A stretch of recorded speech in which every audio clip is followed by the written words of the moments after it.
Apache హెలికాప్టర్లు కొన్నాం.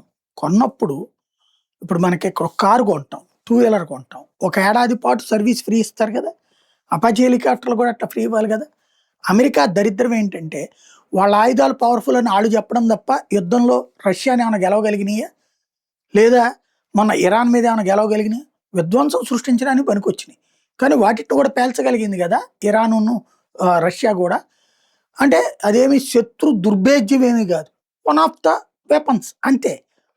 కానీ బిల్డప్ మాత్రం అసలు ఇంతకు మించినవి లేవు అని చెప్పుకుంటది. ప్లస్ డబ్బులు ప్రతి దానికి నొక్కుతదనమాట. ఇప్పుడు అపాచీ హెలికాప్టర్లు మనం కొంటే దాని సర్వీసింగ్‌కి రూ. 4,560,00,00,000 ఇవ్వాలట. ఏది కొనబోతున్నటువంటి హెలికాప్టర్‌లకి.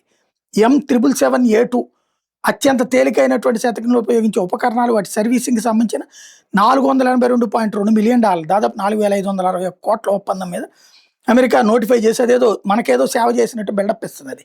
విదేశీ సైనిక కొనుగోలు ప్రాజెక్టులు చూసి అమెరికా భద్రతా సహకార ఏజెన్సీ DNCA ఈ మేరకు తాజాగా రిజిస్టర్ చేశాక అసలు విషయం అర్థమవుతుంది.